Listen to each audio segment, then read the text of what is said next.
Alors, on continue avec le cours sur la RED, donc avec le chapitre numéro 2. Après les écrans, on va attaquer la photo numérique.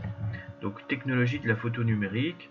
Dans le numérique, l'image, c'est un domaine qui est très important avec beaucoup de termes techniques qu'il faut savoir maîtriser. Et notamment si on est amené, par exemple, à conseiller des clients sur différents types d'appareils photo qui seraient peut-être même susceptibles d'utiliser en vidéo, etc. Donc on va commencer comme d'habitude avec un petit peu d'histoire pour voir un petit peu d'où on vient. Donc le premier appareil photo numérique, je ne fais pas l'histoire des appareils photo argentiques. Argentique, c'est ceux avec une pellicule. Là on parle uniquement d'appareils photo numériques. Donc le premier appareil photo numérique, il date de 1981, c'est le Mavica de chez Sony. Et il avait un capteur CCD de 280 000 pixels, c'est-à-dire 0,28 mégapixels. Et il enregistrait donc ses photos sur des disquettes. Et c'était un appareil photo avec objectif interchangeable, c'est-à-dire un appareil photo haut de gamme. On pouvait changer l'objectif. Ensuite, il y a Canon qui a suivi en 86 avec le RC701, qui avait un capteur cette fois de 0,4 mégapixels. Et il était capable d'enregistrer 50 photos sur une disquette de 2 pouces. Voilà. Alors il faut savoir que les appareils dont je viens de parler n'avaient que le viseur optique. Le viseur optique, c'est-à-dire le viseur avec le trou dans lequel on met son œil. Il n'y avait pas d'écran de visée. Et donc c'est Casio qui a sorti le premier appareil photo avec un écran LCD. Ce qui veut dire que non seulement on pouvait viser avec l'écran LCD, mais en plus on pouvait voir les photos qu'on avait prises. Ce qu'on ne pouvait pas faire avec les anciens appareils à disquette. Par contre, l'image n'était qu'en 320 par 240 pixels, ce qui était assez faible. L'évolution suivante, ça a été de mettre des appareils photo numériques dans les téléphones portables. Et là, on est en l'an 2000, c'est-à-dire qu'avant l'an 2000, les téléphones mobiles n'avaient pas d'appareil photo. Le Sharp JSH04 était le premier, avec un appareil qui était quand même relativement faible, c'est-à-dire de 0,11 mégapixels. Donc maintenant qu'on a vu un petit peu l'histoire, on va voir un petit peu les termes techniques qu'on utilise en photo et les différents réglages qu'on peut imposer à un appareil photo pour travailler ses photos avec un côté peut-être plus abouti et sortir un peu du mode tout automatique si vous voulez par exemple expliquer le fonctionnement à un client ou prendre des clichés qui sont peut-être plus artistiques. Donc le premier paramètre sur lequel on peut jouer, c'est l'exposition. L'exposition d'une photo, en fait, c'est un terme qui date de l'époque de l'argentique, c'est-à-dire que pour prendre une photo en argentique, on avait le film qui était dans le boîtier, bien à l'abri de la lumière, et on venait exposer à la lumière ce film argentique pendant un temps donné. Et c'était cette exposition à la lumière qui marquait le film et qui permettait d'imprimer la photo dessus. Donc ce terme est resté, l'exposition, ça va correspondre au temps pendant lequel on va laisser le capteur à la lumière. Et plus on va le laisser à la lumière, et plus on va obtenir un cliché qui va être à dominante claire. Donc finalement, l'exposition, ça correspond au fait qu'une image soit plutôt claire ou foncée. Alors quand une image est trop claire, on dit qu'elle est surexposée, et quand elle est trop foncée, on dit qu'elle est sous-exposée. L'idée d'une bonne exposition, c'est quand on a par exemple une mire de nuances de gris comme ici, c'est d'avoir une exposition qui nous permet de distinguer toutes les nuances les unes après les autres. C'est-à-dire que les nuances claires, on peut les distinguer, et les nuances foncées également. Ici, on a du mal à distinguer les nuances foncées, par contre, on distingue très bien les clairs. Ici, on distingue très bien les foncés, mais très peu les clairs. Et en fait, quand on a une exposition qui est correcte, on est capable de nuancer toutes ces expositions. Donc l'exposition permet d'équilibrer une image pour qu'elle ne soit ni trop claire ni trop foncée. Donc une image trop claire, on dit qu'elle est surexposée. Ici, on dit qu'on a brûlé les blancs. Et là, même en post-production, on ne peut pas le récupérer. Et trop foncée, on dit qu'elle est sous-exposée. Souvent, on arrive mieux à récupérer une image sous-exposée qu'une image surexposée. On a des logiciels pour faire ça. Photoshop est capable de le faire, mais le logiciel, on va dire, de la suite Adobe qui est le plus adapté pour le traitement photo, c'est Lightroom. La balance des blancs. Alors, la balance des blancs, on pourrait croire que c'est une image claire ou foncée, mais en fait ça n'a rien à voir. La balance des blancs, c'est est-ce que je vais avoir une image qui tire vers le bleu, ou alors une image qui tire plutôt vers le rouge. Donc la balance des blancs permet d'équilibrer les couleurs pour obtenir un résultat ni trop chaud, on dit qu'une image est trop chaude quand elle est trop rouge, ni trop froid quand elle est trop bleue, c'est-à-dire voilà, un bleu froid quoi. Et donc c'est contre-intuitif, mais en fait les images trop chaudes, on dit qu'elles ont été exposées à une lumière qui a une température trop faible. En fait, tout ce qui est un petit peu rouge sur la luminosité, toutes les lumières qui sont un petit peu rouges, c'est celles qui ont une température de couleur en Kelvin qui est plutôt faible. Donc par exemple la lumière d'une bougie, un éclairage domestique, un coucher de soleil, des projecteurs, tout ce qui est entre 2000 et 3500 Kelvin, on dit que c'est plutôt des couleurs chaudes qui correspondent à une température d'éclairage plutôt froide. La température d'éclairage idéale, celle qui donne une balance des blancs qui est équilibrée, c'est 4500 à 5000 degrés Kelvin, c'est-à-dire la lumière qu'on peut avoir au milieu de l'après-midi, qui correspond à la lumière naturelle du jour. C'est aussi la lumière qui est donnée par des tubes fluorescents. Après, si on commence à augmenter la température de la source lumineuse, et bien là, on va commencer à avoir des nuances bleues, donc on appellerait froides. Et donc ça, ça va être un ciel bleu, ou dans l'ombre d'un ciel bleu, la lumière du jour à l'ombre.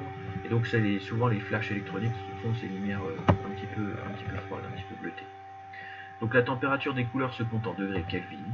Une lumière idéale en photo est autour de 5500 degrés Kelvin. Attention, une couleur chaude possède une température basse, et inversement. Donc ça c'est contre-intuitif. Paramètre suivant, la sensibilité ISO.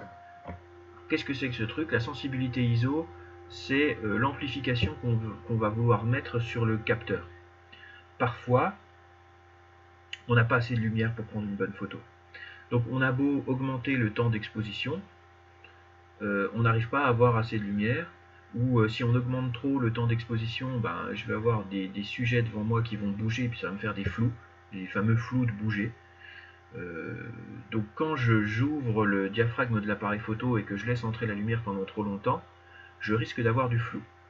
Pour compenser ça, si je veux quand même ouvrir un tout petit moment le diaphragme et donc compenser avec l'électronique, je vais amplifier à fond le signal issu du capteur. Et ça, c'est ce qu'on appelle la sensibilité ISO.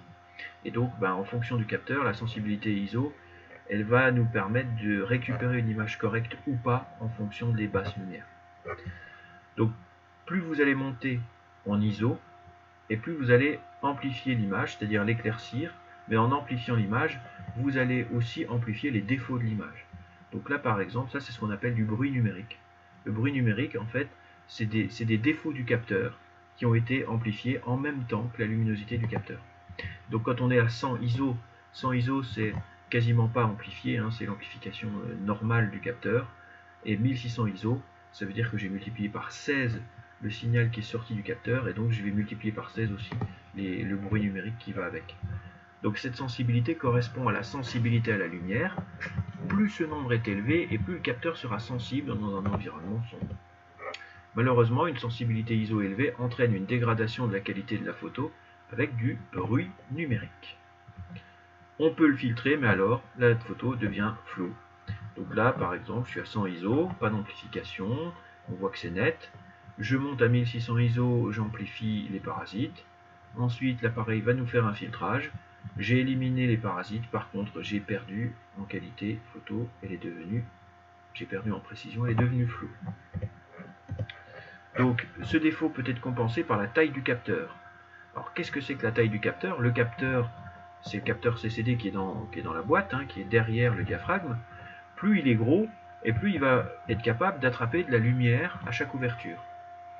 Et donc, du coup, s'il capte plus de lumière, parce qu'il est plus gros, je serai moins obligé de l'amplifier. Donc, je serai moins obligé de monter en ISO si jamais les conditions lumineuses devaient diminuer. Typiquement, quand on prend une photo dans une soirée, ou lors d'un concert, ou en pleine nuit, quoi. Et donc, un appareil réflexe à capteur CMOS obtient de meilleurs résultats pour une sensibilité de 1600. Si on compare un petit peu, le CMOS réflexe, on voit, ils sont tous à 1600 ISO là, hein, les différents capteurs qui ont été testés. On voit qu'ils montent tous, ils ont tous du bruit. Et c'est le CMOS réflexe, c'est-à-dire le plus gros capteur, qui est capable d'avoir une image qui est correcte, très correcte même, à 1600 ISO. Évidemment, l'appareil photo réflexe, celui qui a le plus gros capteur, c'est aussi celui qui vaut le plus cher. Et s'il a le plus gros capteur, ça va être aussi celui qui va être le plus encombrant à transporter. Alors, inutile de vous le dire, mais les capteurs d'appareils photo intégrés au téléphone mobile sont tous tout petits. Et donc, ils vont tous avoir ce fameux défaut de sensibilité ISO. Une autre fonction des appareils photo, bien connue, c'est l'autofocus. Le focus, c'est la mise au point. La mise au point, c'est-à-dire avoir une image nette. Et autofocus, c'est la mise au point automatique. C'est donc la netteté automatique. Donc l'autofocus d'un appareil photo, c'est ce qui va nous permettre de viser un élément et de faire en sorte que cet élément, eh ben, il est net. Et pas forcément ceux qui sont plus près ou plus loin. Donc là, par exemple, j'ai 3 piles qui sont à 3 distances différentes. Sur le premier cliché, on a fait le point sur la pile du milieu. Sur le deuxième cliché, on a fait le point sur la première pile. Et donc, pour faire le point, on va utiliser les collimateurs de l'autofocus, c'est-à-dire une espèce de carré qui apparaît sur l'écran et qui va nous dire, bon bah voilà, maintenant je veux mettre le focus sur cet élément. C'est ce qu'on appelle un collimateur. L'autofocus est un système de mise au point automatique.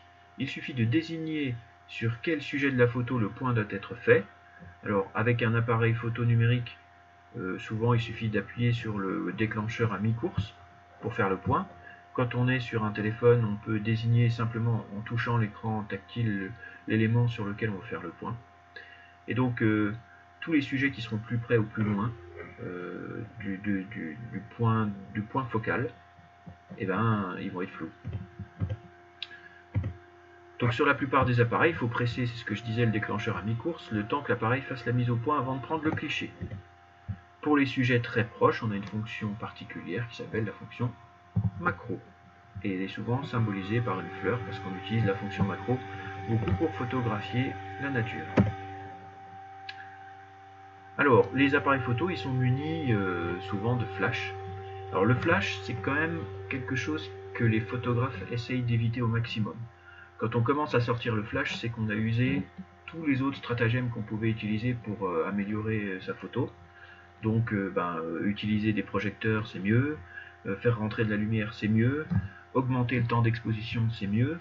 Augmenter la sensibilité ISO, c'est mieux. Quand on a fait tout ça et que ça ne fonctionne toujours pas, on peut utiliser un flash.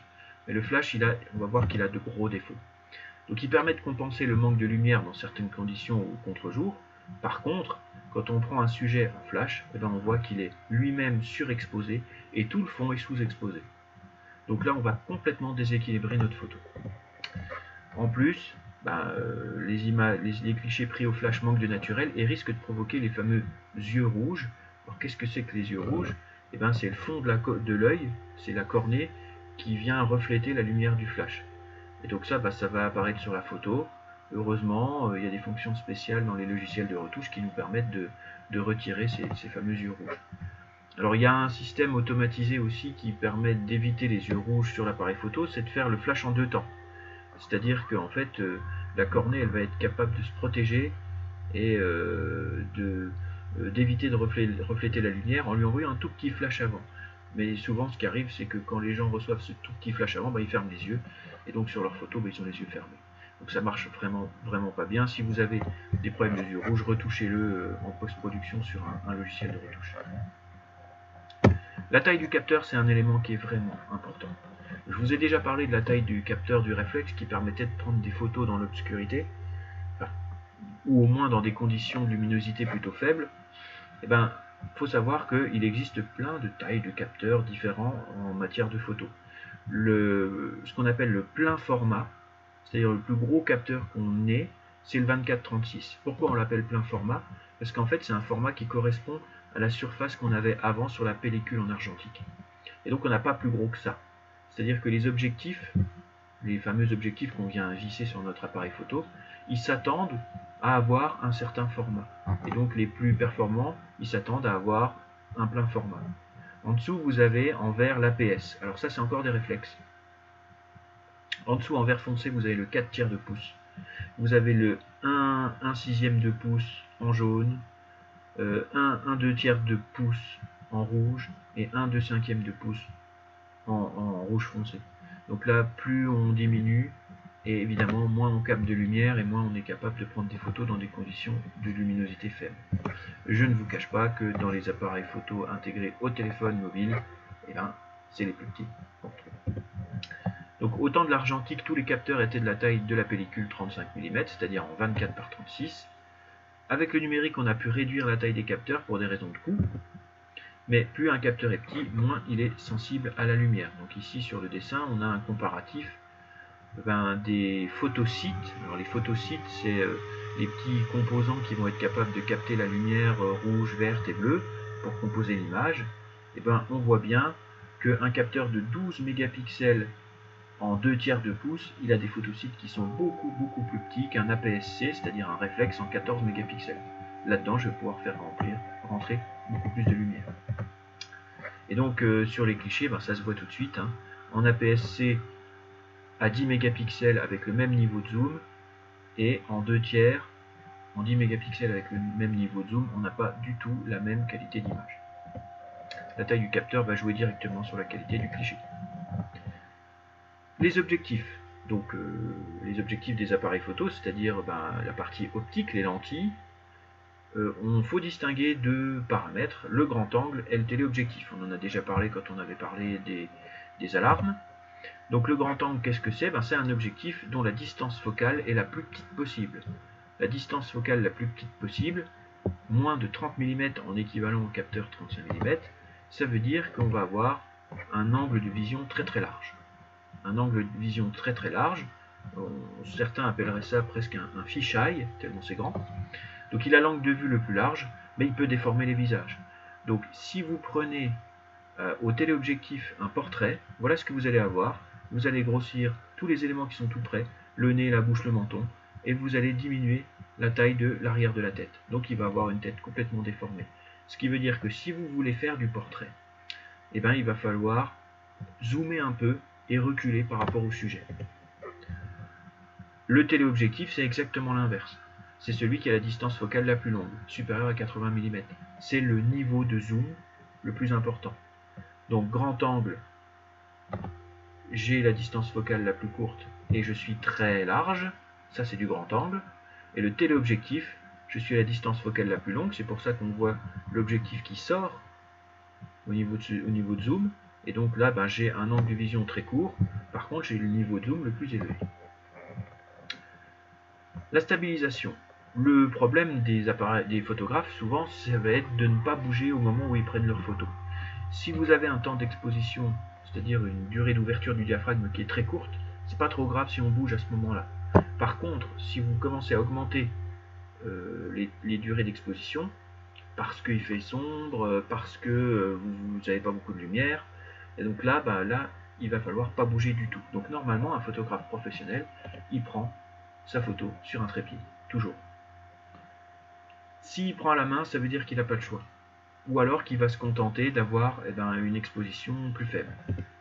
Donc pour compenser les mouvements de l'appareil photo, les constructeurs ils ont mis au point des stabilisations optiques ou électroniques. Alors qu'est-ce que c'est? Une stabilisation optique, je vais avoir les lentilles qui vont être montées sur des suspensions. C'est plutôt efficace. Les stabilisations électroniques, ça c'est de la gnognotte. En fait, une stabilisation électronique n'aura presque aucun effet. En fait, ce qu'on fait, c'est que on va prendre une photo avec moins de mégapixels que ce que le capteur a. Et du coup, si jamais le photographe bouge, on va utiliser les décalages du capteur pour aller rechercher la partie de photo qui était sortie du cadre quand il a bougé. C'est nettement moins efficace. Ensuite, on va parler de la définition des images. La définition, c'est les fameux mégapixels. Le mégapixel, ça a longtemps été un argument commercial majeur pour les vendeurs d'appareils photo. C'est-à-dire qu'ils essayaient de vous vendre du mégapixel, encore en plus, du 10, du 12, du 20, du 50. Et aujourd'hui, quand on vante les mérites d'un appareil photo intégré à un téléphone, on est reparti dans cette même logique, c'est-à-dire qu'on va essayer de mettre un maximum de mégapixels. Mais il faut voir que c'est quelque chose qui est vraiment pas indispensable. Donc c'est un argument commercial pour moi. Pour la plupart des vendeurs, parce que pour un tirage photo en 10 par 15, c'est-à-dire le 10 par 15, c'est ce que les gens, quand ils impriment des photos, parce que maintenant on les imprime très peu, c'est le format qu'ils vont mettre dans leurs albums. Ils vont commander du 10 par 15. Ben, en 10 par 15, 3 mégapixels suffit. 3 mégapixels. C'est-à-dire qu'on est même en dessous de la définition de la caméra de selfie d'un téléphone portable, quoi. Pour un tirage en 30 par 40, déjà un beau tirage, 8 mégapixels suffisent.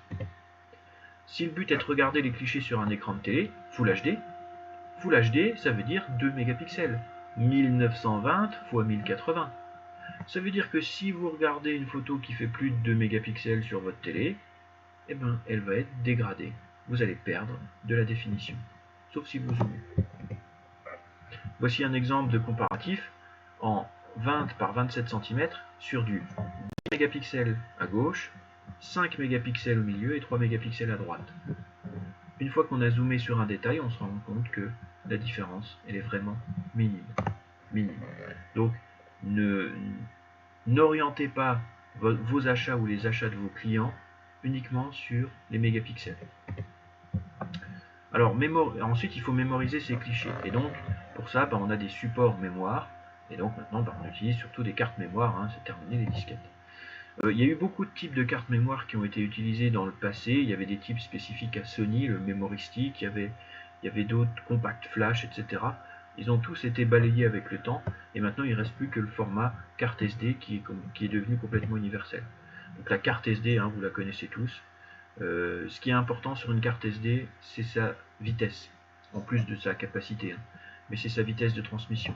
Si vous êtes sur des gros appareils photo réflexes avec beaucoup de mégapixels, ou si vous voulez faire de la vidéo avec vos appareils photo, il va falloir mettre beaucoup de débit dans votre carte SD. Et donc, il va falloir monter en vitesse. Donc soutenu par Panasonic et Toshiba, c'est la carte qui domine le marché actuellement. Les cartes en classe 10. Alors la classe 10, c'est la classe la plus rapide, la classe de la carte SD. Je vous déconseille d'acheter une carte qui est en dessous de la classe 10. Donc la classe, on la voit ici. Ici on voit 10, c'est la classe. On a aussi les UHC1, UHC2. Et parfois ils marquent même le débit en réel dessus. 95 mégabytes par seconde, octets bytes. C'est des octets ça. Donc 95 mégaoctets par seconde. Celle-là, elle tourne à 60 mégaoctets par seconde. Vous avez également la micro SD, donc là c'est pareil, il y a des classes dessus, hein, il va falloir faire attention à ça. Adoptée à ses débuts par Samsung, la carte micro SD est surtout utilisée dans la téléphonie mobile et les tablettes. On termine avec les différents types d'appareils photo, je passe vite fait dessus. Les compacts, on les utilise quasiment plus parce qu'ils ont beaucoup été remplacés par les appareils photo de téléphonie mobile. C'est de l'entrée de gamme, ça se vendait beaucoup au début des années 2000, maintenant il n'y a plus personne qui utilise ça. Le but était d'être le plus petit possible, mais bon, voilà, ça coûtait de 80 à 400 €. Les bridges, alors les bridges, là on commence à être un petit peu plus en qualité. Ils ont un plus gros objectif, donc ça veut dire qu'ils ont un plus gros niveau de zoom possible. Et en plus, ils ont des capteurs qui sont un peu plus gros. Donc, tarif de 200 à 500 €, c'est un petit peu mieux.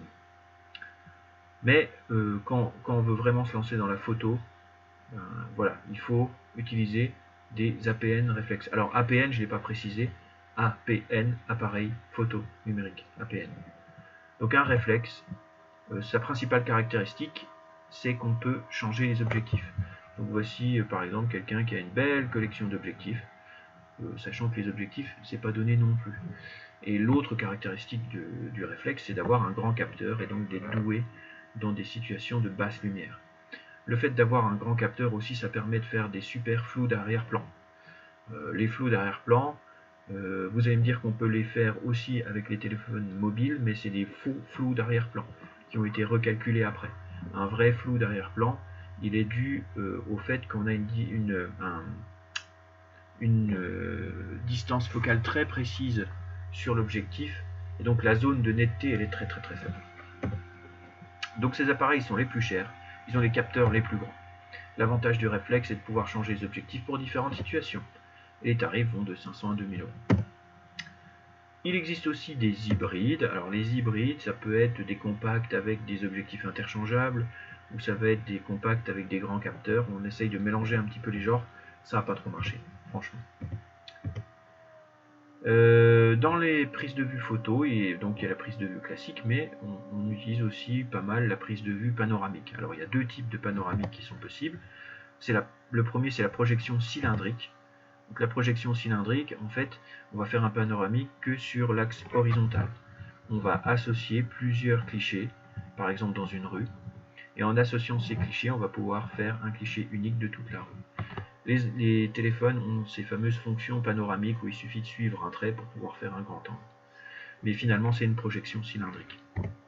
Donc c'est l'assemblage de plusieurs prises de vue pour avoir un ultra grand angle. En contrepartie, l'image elle est largement déformée.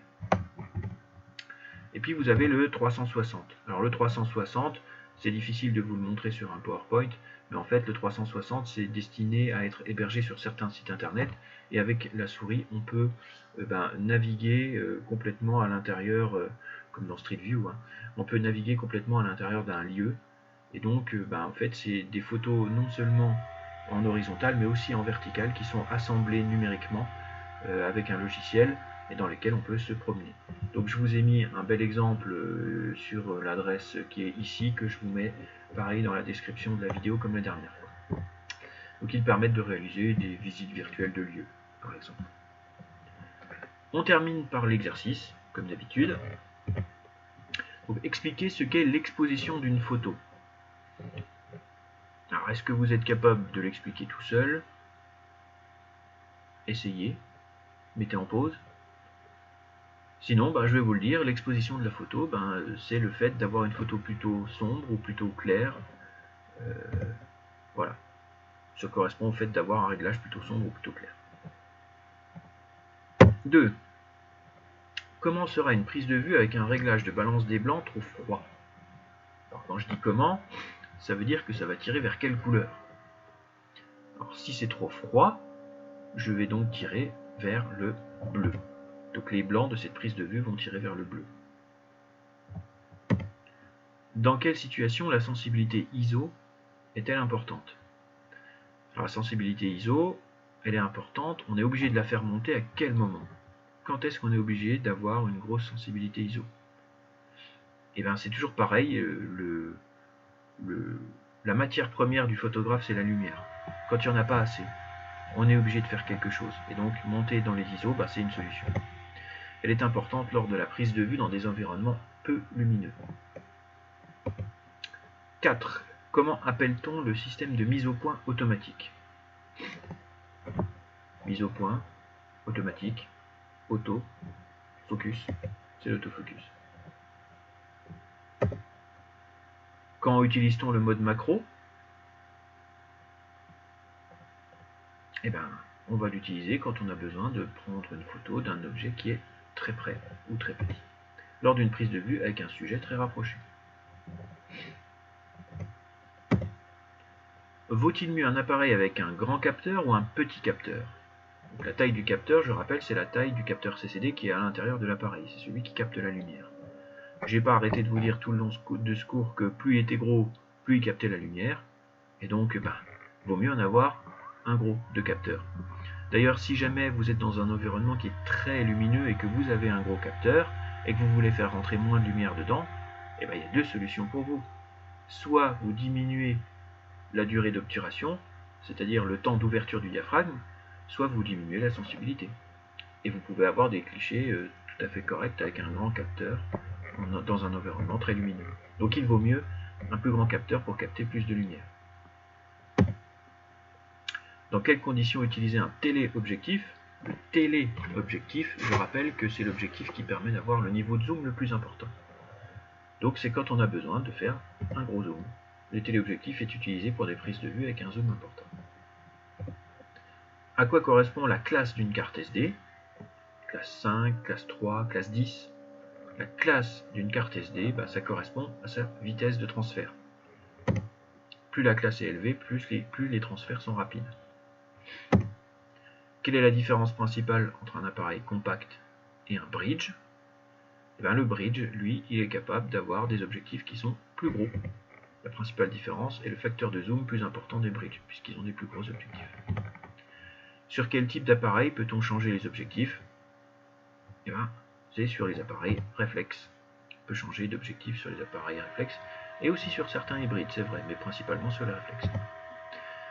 Voilà pour ce cours sur les appareils photo numériques. On continuera la prochaine fois avec le chapitre numéro 3. Je vous remercie.